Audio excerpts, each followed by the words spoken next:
سيقول السفهاء من الناس ما ولاهم عن قبلتهم التي كانوا عليها قل لله المشرق والمغرب يهدي من يشاء إلى صراط مستقيم وكذلك جعلناكم أمة وسطا لتكونوا شهداء على الناس ويكون الرسول عليكم شهيدا وما جعلنا القبلة التي كنت عليها إلا لنعلم من يتبع الرسول ممن ينقلب على عقبيه وإن كانت لكبيرة إلا على الذين هدى الله وما كان الله ليضيع إيمانكم إن الله بالناس لرءوف رحيم قد نرى تقلب وجهك في السماء فلنولينك قبلة ترضاها فول وجهك شطر المسجد الحرام وحيث ما كنتم فولوا وجوهكم شطره وإن الذين أوتوا الكتاب ليعلمون أنه الحق من ربهم وما الله بغافل عما يعملون ولئن أتيت الذين أوتوا الكتاب بكل آية ما تبعوا قبلتك وما أنت بتابع قبلتهم وما بعضهم بتابع قبلة بعض ولئن اتبعت أهواءهم من بعد ما جاءك من العلم إنك إذا لمن الظالمين الذين آتيناهم الكتاب يعرفونه كما يعرفون أبناءهم وإن فريقا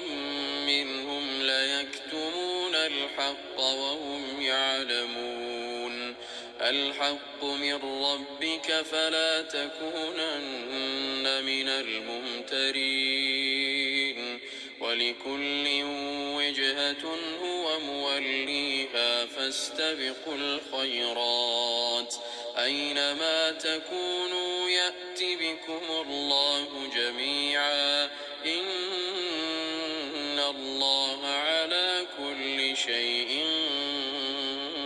قدير ومن حيث خرجت فول وجهك شطر المسجد الحرام وإنه للحق من ربك وما الله بغافل عما تعملون ومن حيث خرجت فول وجهك شطر المسجد الحرام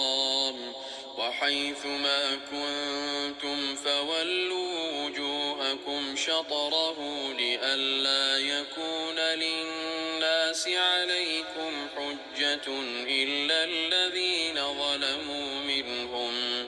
فلا تخشوهم واخشوني ولأتم نعمتي عليكم ولعلكم تهتدون كما أرسلنا فيكم رسولا منكم يتلو عليكم آياتنا ويزكيكم ويعلمكم الكتاب والحكمة ويعلمكم الكتاب والحكمة ويعلمكم ما لم تكونوا تعلمون فاذكروني أذكركم واشكروا لي ولا تكفرون يا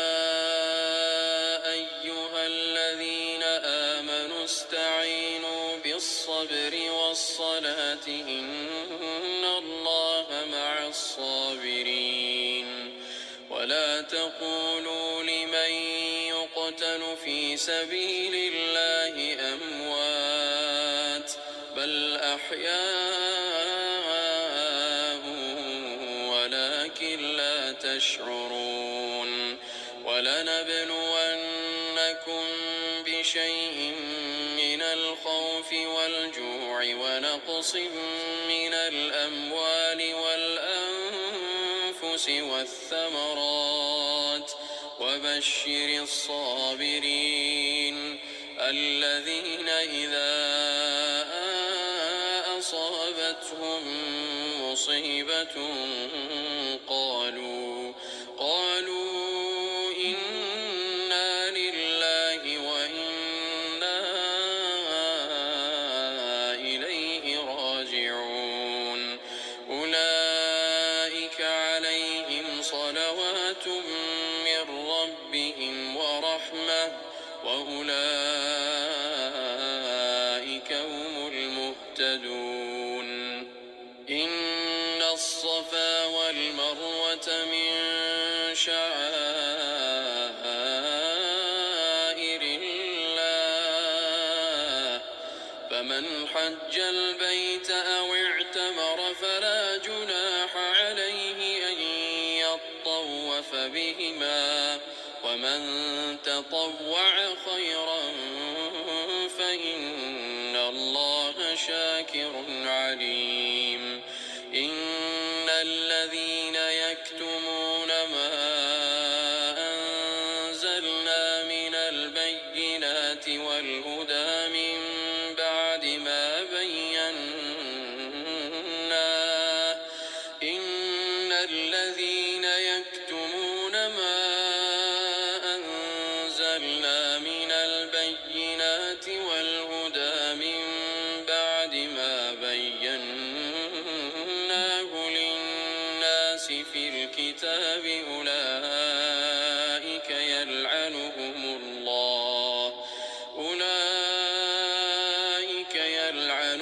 الله ويلعنهم اللاعنون إلا الذين تابوا وأصلحوا وبينوا فأولئك أتوب عليهم وأنا التواب الرحيم إن الذين كفروا وماتوا وهم كفار أولئك عليهم لعنة الله والملائكة والناس أجمعين خالدين فيها لا يخفف عنهم العذاب ولا هم ينظرون وإلهكم إله واحد لا إله إلا هو الرحمن الرحيم إن في خلق السماوات والأرض واختلاف الليل والنهار والفلك التي تجري في البحر بما ينفع الناس وما أنزل الله من السماء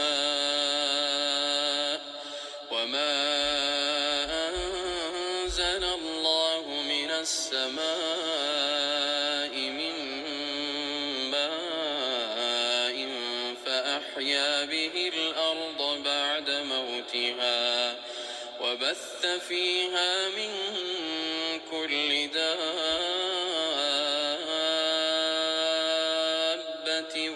وتصريف الرياح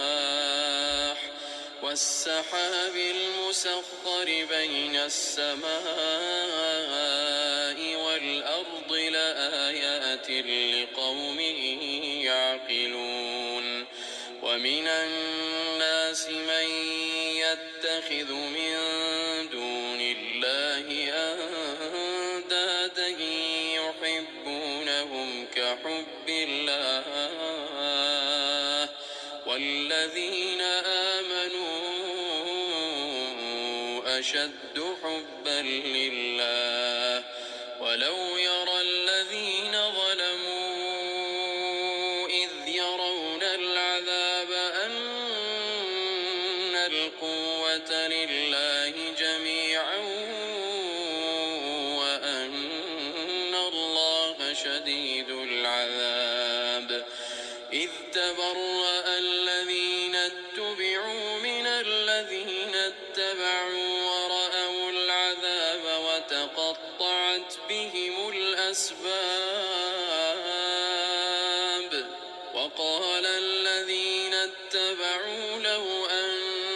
لنا كرة فنتبرأ منهم كما تبرأوا منا كذلك يريهم الله أعمالهم حسرات عليهم وما هم بخارجين من النار يا أيها الناس كلوا مما في الأرض حلالا طيبا ولا تتبعوا خطوات الشيطان إنه لكم عدو مبين إنما يأمركم بالسوء والفحشاء وأن تقولوا على الله ما لا تعلمون وإذا قيل لهم اتبعوا ما أنزل الله قالوا بل نتبع ما ألفينا عليه آباءنا أولو كان آباؤهم لا يعقلون شيئا ولا يهتدون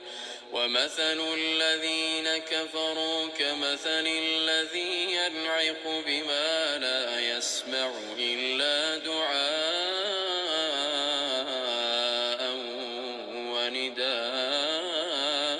ونداء صم بكم عمي فهم لا يعقلون يا أيها الذين آمنوا كلوا من طيبات ما رزقناكم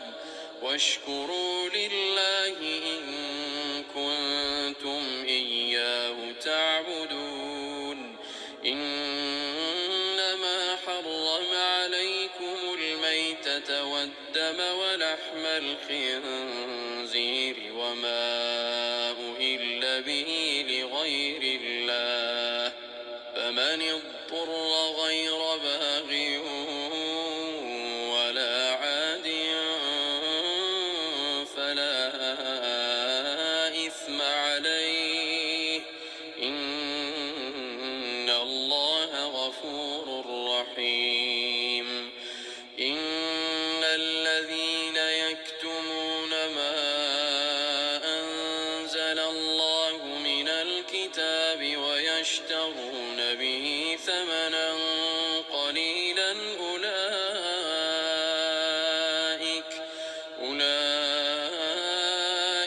ما يأكلون في بطونهم إلا النار ولا يكلمون ولا يزكيهم ولهم عذاب أليم. أولئك الذين اشتروا الضلالة بالهدى والعذاب بالمغفرة فما أصبرهم على النار. ذلك بأن الله نزل الكتاب بالحق وإن الذين اختلفوا في الكتاب لفي شقاق بعيد.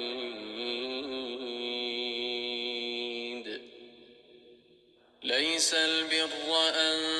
تولوا وجوهكم قبل المشرق والمغرب ولكن البر من آمن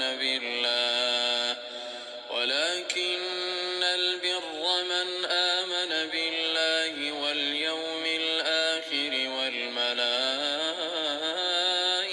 والكتاب والنبيين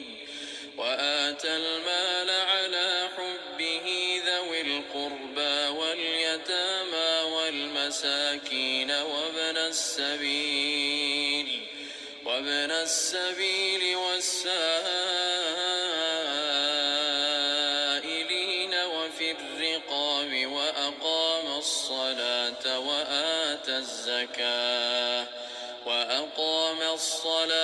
وآتى الزكاة والموفون بعهدهم إذا عاهدوا والصابرين في البأساء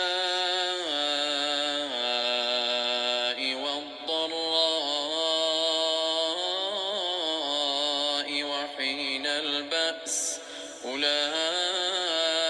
الذين صدقوا وأولئك هم المتقون. يا أيها الذين آمنوا كتب عليكم القصاص في القتلى الحر بالحر والعبد بالعبد والأنثى بالأنثى فمن عفي له من أخيه شيء فاتباع بالمعروف وأداء إليه بإحسان ذلك تخفيف من ربكم ورحمة فمن اعتدى بعد ذلك فله عذاب أليم. ولكم في القصاص حياة يا أولي الألباب لعلكم تتقون. كتب عليكم إذا حضر أحدكم الموت إن ترك خيرا الوصية للوالدين والأقربين بالمعروف حقا على المتقين. فمن بدله بعدما سمعه فإنما إثمه على الذين يبدلونه إن الله سميع عليم. فمن خاف من موص جنفا أو إثما فأصلح بينهم فلا إثم عليه إن الله غفور رحيم. يا أيها الذين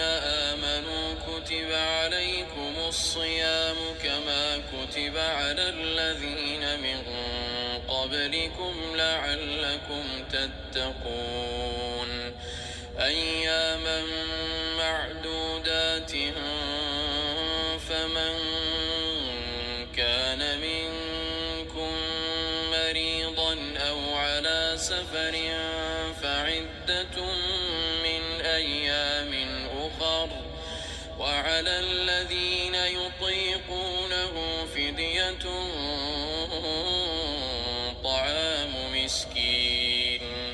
فمن تطوع خيرا فهو خير له، وأن تصوموا خير لكم إن كنتم تعلمون. شهر رمضان الذي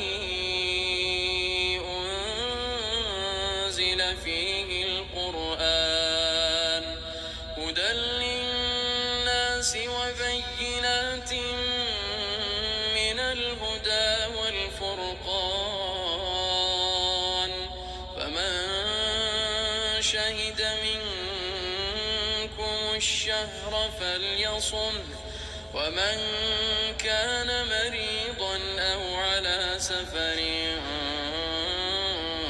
فعدة من أيام أخر، يريد الله بكم اليسر ولا يريد بكم العسر،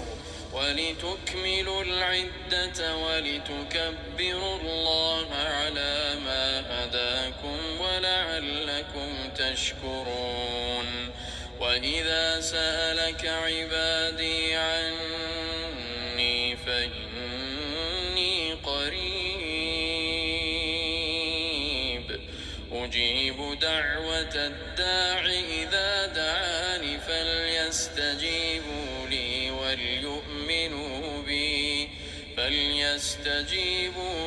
وليؤمنوا بي لعلهم يرشدون. أحل لكم ليلة الصيام الرفث إلى نسائكم هن لباس لكم وأنتم لباس لهن، علم الله أنكم كنتم تختانون أنفسكم فتاب عليكم وعفى عنكم، فالآن باشروهن وابتغوا ما كتب الله لكم، وكلوا واشربوا حتى يتبين لكم الخيط الأبيض من الخيط الأسود من الفجر، ثم أتموا الصيام إلى الليل، ولا تباشروهن وأنتم عاكفون في المساجد، تلك حدود الله فلا تقربوها، كذلك يبين الله آياته للناس لعلهم يتقون. ولا تأكلوا أموالكم بينكم بالباطل وتدلوا بها إلى الحكام لتأكلوا فريقا من أموال الناس بالإثم وأنتم تعلمون. يسألونك عن الأهلة قل هي مواقيت للناس والحج، وليس البر بأن تأتوا البيوت من ظهورها ولكن البر من اتقى، وأتوا البيوت من أبوابها واتقوا الله لعلكم تفلحون. وقاتلوا في سبيل الله الذين يقاتلونكم ولا تعتدوا، إن الله لا يحب المعتدين. واقتلوهم حيث ثقفتموهم وأخرجوهم من حيث أخرجوكم، والفتنة أشد من القتل، ولا تقاتلوهم عند المسجد الحرام حتى يقاتلوكم فيه، فإن قاتلوكم فاقتلوهم، كذلك جزاء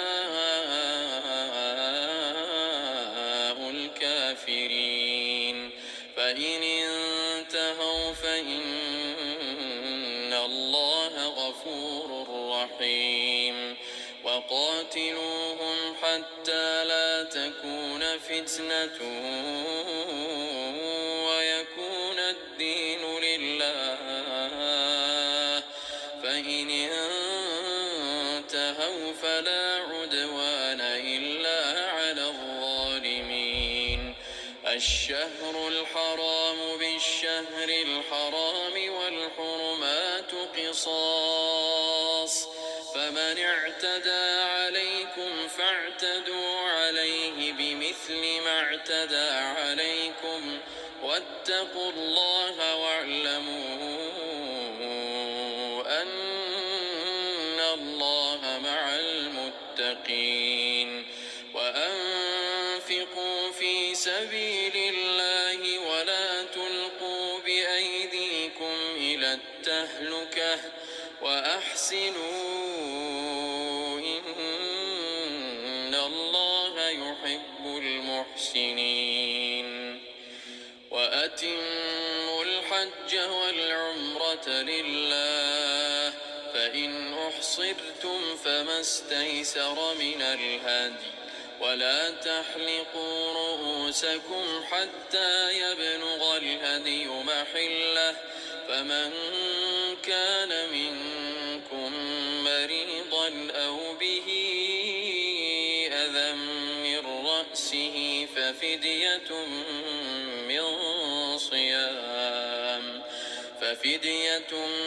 من صيام أو صدقة أو نسك فإذا أمنتم فمن تمتع بالعمرة إلى الحج فما استيسر من الهدي فمن لم يجد فصيام 3 أيام في الحج و7 إذا رجعتم تلك 10 كاملة ذلك لمن لم يكن أهله حاضر المسجد الحرام واتقوا الله واعلموا أن الله شديد العقاب الحج أشهر معلومات فمن فرض فيهن الحج فلا رفث ولا فسوق ولا جدال في الحج وما تفعلوا من خير يعلمه الله وتزودوا فإن خير الزاد التقوى واتقون يا أولي الألباب ليس عليكم جناح أن تبتغوا فضلا من ربكم فإذا أفضتم من عرفات فاذكروا الله عند المشعر الحرام واذكروه كما هداكم وإن كنتم من قبله لمن الضالين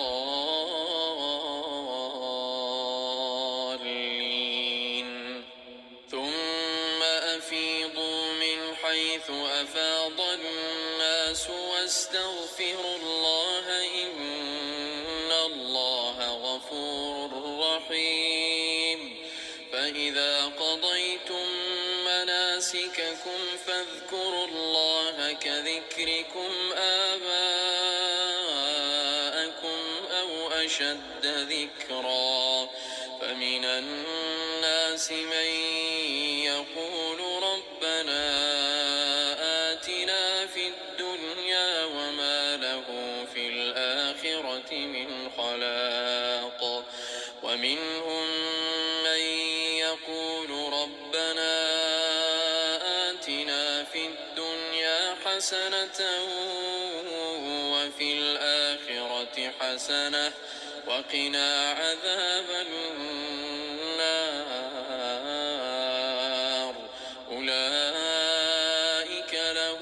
نصيب مما كسبوا والله سريع الحساب واذكروا الله في أيام معدودات فمن تعجل في يومين فلا إثم عليه ومن تأخر فلا إثم عليه لمن اتقى واتقوا الله واعلموا أنكم إليه تحشرون ومن الناس من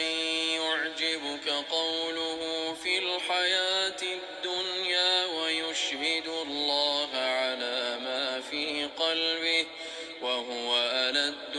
الخصام وإذا تولى سعى في الأرض ليفسد فيها ويهلك الحرث والنسل والله لا يحب الفساد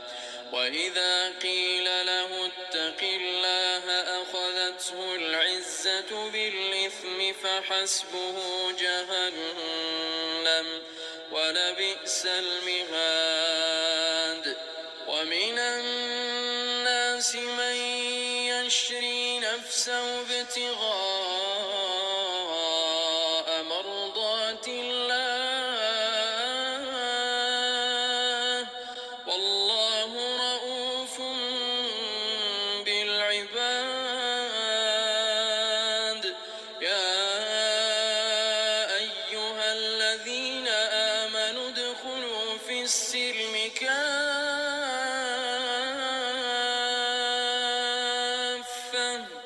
ولا تتبعوا خطوات الشيطان إنه لكم عدو مبين فإن زللتم من بعد ما جاءتكم البينات فاعلموا أن الله عزيز حكيم هل ينظرون إلا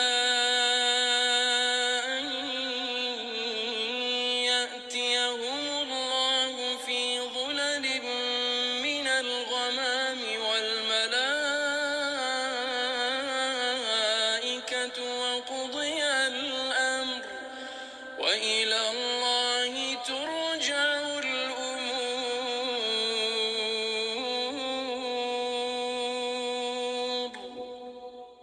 سل بني إسرائيل كم آتيناهم من آية بينة ومن يبدل نعمة الله من بعد ما جاءته فإن الله شديد العقاب زين للذين كفروا الحياة الدنيا ويسخرون من الذين آمنوا والذين اتقوا فوقهم يوم القيامة والله يرزق من يشاء بغير حساب كان الناس أمة واحدة فبعث الله النبيين مبشرين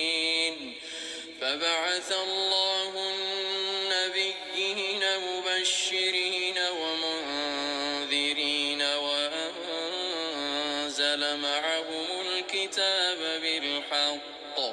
وأنزل معهم الكتاب بالحق ليحكم بين الناس فيما اختلفوا فيه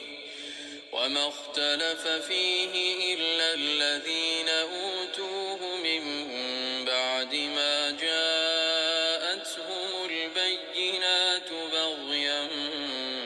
بينهم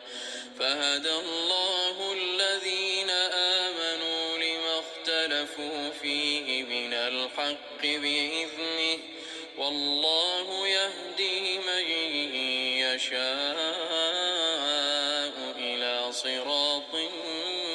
مستقيم. أم حسبتم أن تدخلوا الجنة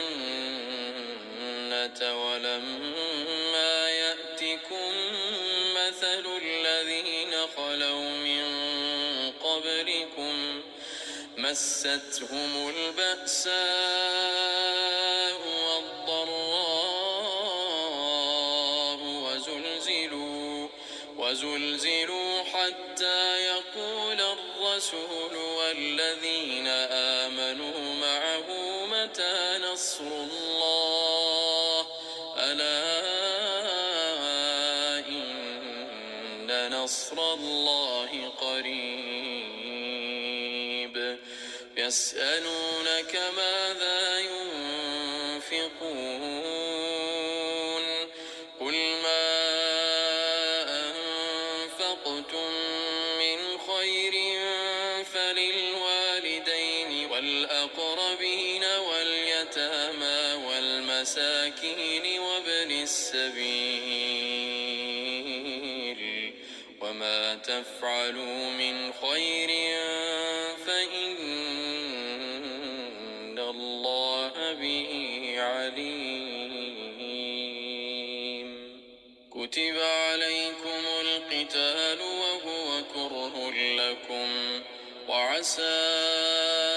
أن تكرهوا شيئا وهو خير لكم وعسى أن تحبوا شيئا وهو شر لكم والله يعلم وأنتم لا تعلمون. يسألونك عن الشهر الحرام قتال فيه قل قتال فيه كبير وصد عن سبيل الله وكفر به والمسجد الحرام وإخراج أهله منه أكبر عند الله والفتنة أكبر من القتل ولا يزالون يقاتلونكم حتى يردوكم عن دينكم إن استطاعوا ومن يرتدد منكم عن دينه فيمت وهو كافر فأولئك حبطت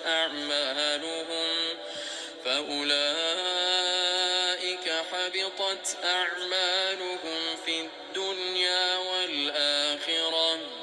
وأولئك أصحاب النار هم فيها خالدون. إن كافر فأولئك حبطت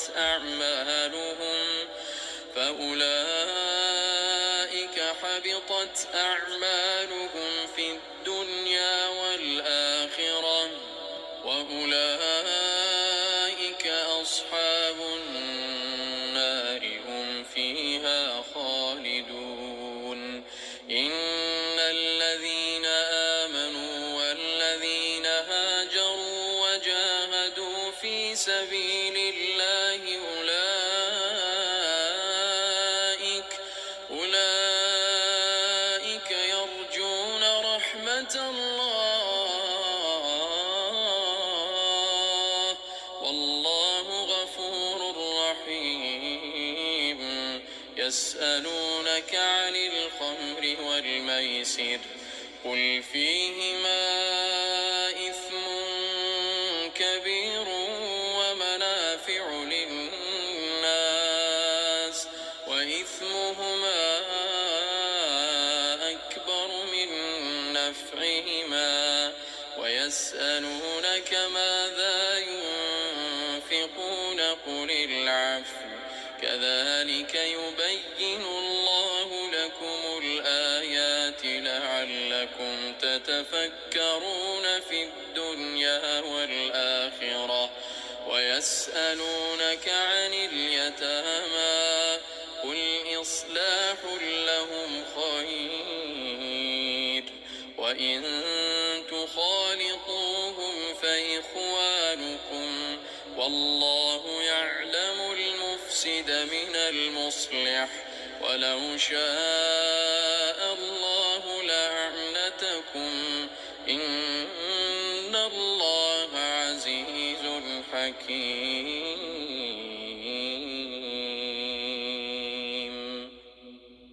ولا تنكحوا المشركات حتى يؤمنوا ولأمة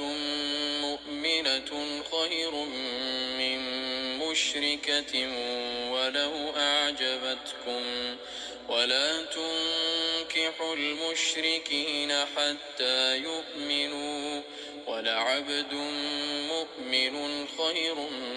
من مشرك ولو أعجبكم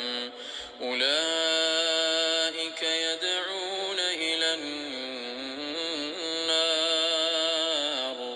والله يدعو إلى الجنة والمغفرة بإذنه ويبين آياته للناس لعلهم يتذكرون ويسألونك عن المحيض قل هو أذى فاعتزلوا النساء في المحيض ولا تقربوهن حتى يطهرن فإذا تطهرن فأتوهن من حيث أمركم الله إن الله يحب التوابين ويحب المتطهرين نساؤكم حرث لكم فأتوا حرثكم أنى شئتم وقدموا لأنفسكم واتقوا الله واعلموا أنكم ملاقوه وبشر المؤمنين ولا تجعلوا الله عرضة لأيمانكم أن تبروا وتتقوا وتصلحوا بين الناس والله سميع عليم لا يؤاخذكم الله باللغو في أيمانكم ولكن يؤاخذكم بما كسبت قلوبكم والله غفور حليم للذين يؤلون من نسائهم تربص 4 أشهر فإن فاءوا فإن الله غفور رحيم وإن عزموا الطلاق فإن الله سميع عليم والمطلقات يتربصن بأنفسهن 3 قروء ولا يحل لهن أن يكتمن ما خلق الله في أرحامهن إن كن يؤمن بالله واليوم الآخر وبعولتهن أحق بردهن في ذلك إن أرادوا إصلاحا ولهن مثل الذي عليهن بالمعروف وللرجال عليهن درجة والله عزيز حكيم الطلاق 2 فإمساك بمعروف أو تسريح بإحسان ولا يحل لكم أن تأخذوا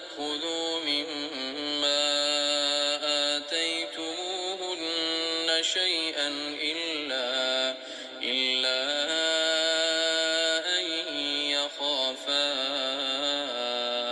ألا يقيما حدود الله. فإن خفتم ألا يقيما حدود الله فلا جناح عليهما فيما افتدت به،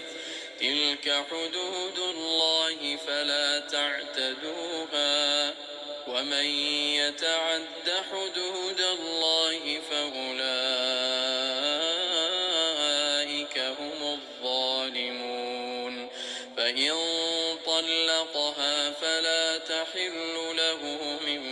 بعد حتى تنكح زوجا غيره. فإن طلقها فلا جناح عليهما أن يتراجعا إن ظنا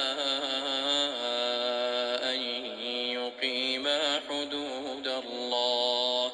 وتلك حدود الله يبينها لقوم يعلمون. وإذا طلقتم النساء فبلغن أجلهن فأمسكوهن بمعروف أو سرحوهن بمعروف، ولا تمسكوهن ضرارا لتعتدوا، ومن يفعل ذلك فقد ظلم نفسه. ولا تتخذوا آيات الله هزوا، واذكروا نعمة الله عليكم وما أنزل عليكم من الكتاب والحكمة يعظكم به، واتقوا الله واعلموا أن الله بكل شيء عليم. وإذا طلقتم النساء فبلغن أجلهن فلا تعضلوهن أن ينكحن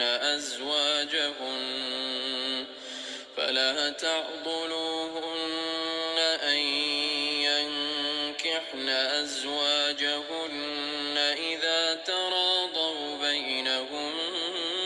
بالمعروف، ذلك يوعظ به من كان منكم يؤمن بالله واليوم الآخر، ذلكم أزكى لكم وأطهر، والله يعلم وأنتم لا تعلمون. والوالدات يرضعن أولادهن حولين كاملين لمن أراد أن يتم الرضاعة، وعلى المولود له رزقهن وكسوتهن بالمعروف، لا تكلف نفس إلا وسعها، لا تضار والدة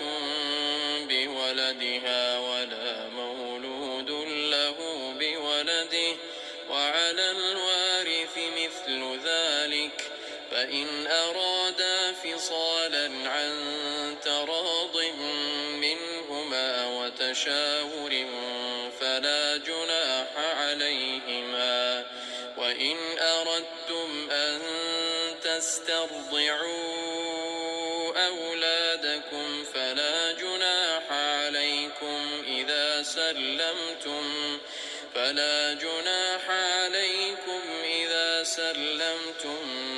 ما آتيتم بالمعروف، واتقوا الله واعلموا أن الله بما تعملون بصير. والذين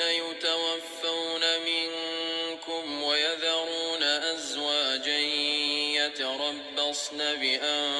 بأنفسهن 4 أشهر وعشرا، فإذا بلغن أجلهن فلا جناح عليكم فيما فعلن في أنفسهن بالمعروف،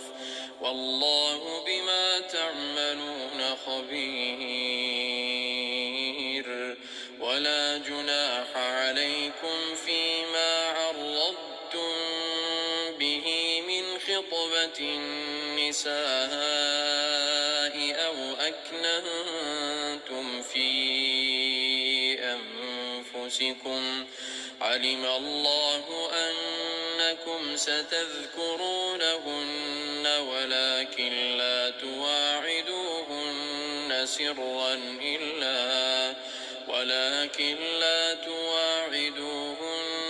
سرا إلا أن تقولوا قولا معروفا، ولا تعزموا عقدة النكاح حتى يبلغ الكتاب أجله، واعلموا أن الله يعلم ما في أنفسكم فاحذروه، واعلموا أن الله غفور حليم. لا جناح عليكم إن طلقتم النساء ما لم تمسوهن أو تفرضوا لهن فريضة، ومتعوهن على الموسع قدره وعلى المقتر قدره متاعا بالمعروف، حقا على المحسنين. وإن طلقتموهن من قبل أن تمسوهن وقد فرضتم لهن فريضة، فنصف ما فرضتم إلا أن يعفون أو يعفو الذي بيده عقدة النكاح، وأن تعفوا أقرب للتقوى، ولا تنسوا الفضل بينكم، إن الله بما تعملون بصير. حافظوا على الصلوات والصلاة الوسطى وقوموا لله قانتين. فإن خفتم فرجالا أو ركبانا، فإذا أمنتم فاذكروا الله كما علمكم ما لم تكونوا تعلمون. والذين يتوفون منكم ويذرون أزواجا وصية لأزواجهم متاعا إلى الحول غير إخراج، فإن خرجن فلا جناح عليكم فيما فعلن في أنفسهن من معروف، والله عزيز حكيم. وللمطلقات متاع بالمعروف حقا على المتقين،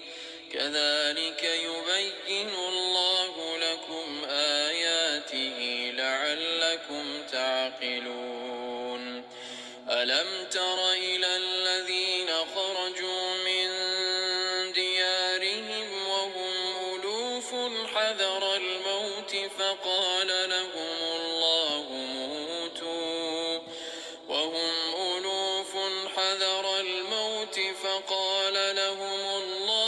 موتوا ثم أحياهم، إن الله لذو فضل على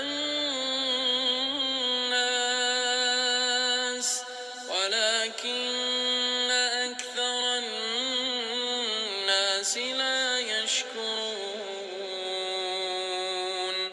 وقاتلوا في سبيل الله واعلموا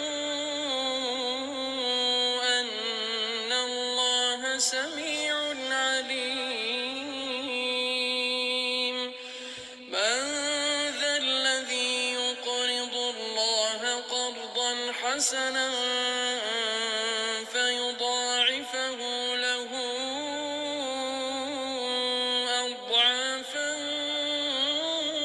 كثيرة والله يقبض ويبسط وإليه ترجعون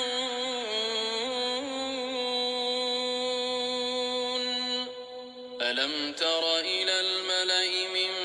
بني إسرائيل من بعد موسى إذ قالوا لنبي له ابعث لنا ملكا نقاتل في سبيل الله قال هل عسيتم إن كتب عليكم القتال ألا تقاتلوا قالوا وما لنا ألا نقاتل في سبيل الله وقد أخرجنا من ديارنا وأبنائنا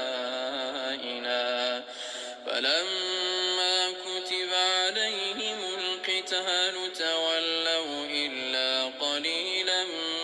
منهم والله عليم بالظالمين وقال لهم نبيهم إن الله قد بعث لكم طالوت ملكا قالوا أنى يكون له الملك علينا ونحن أحق بالملك منه ولم يؤت سعة من المال قال إن الله اصطفاه عليكم وزاده بسطة في العلم والجسم والله يؤتي ملكه من يشاء والله واسع عليم وقال لهم نبيهم إن آية ملكه أن يأتيكم التابوت فيه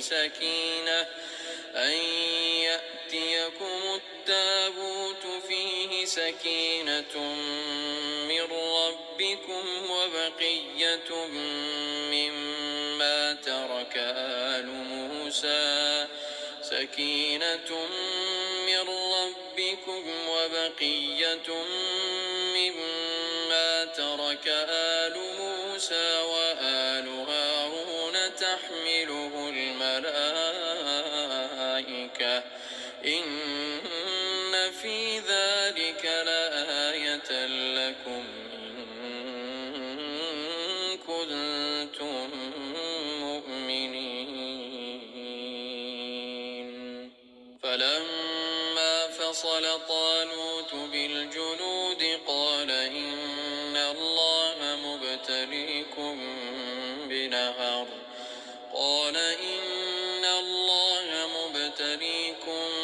بنهر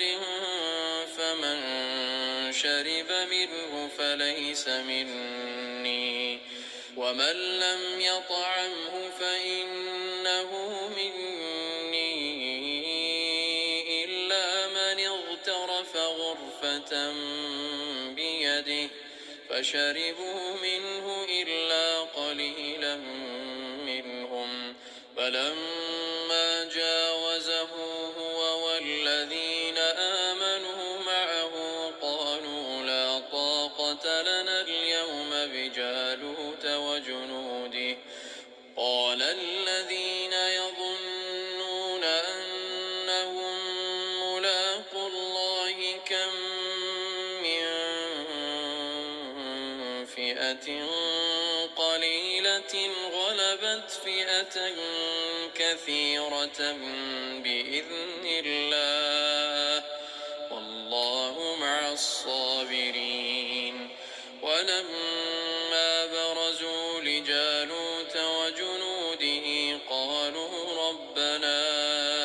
أفرغ علينا صبرا وثبت أقدامنا وانصرنا على القوم الكافرين. فهزموهم بإذن الله وقتل داود جالوت وآتاه الله الملك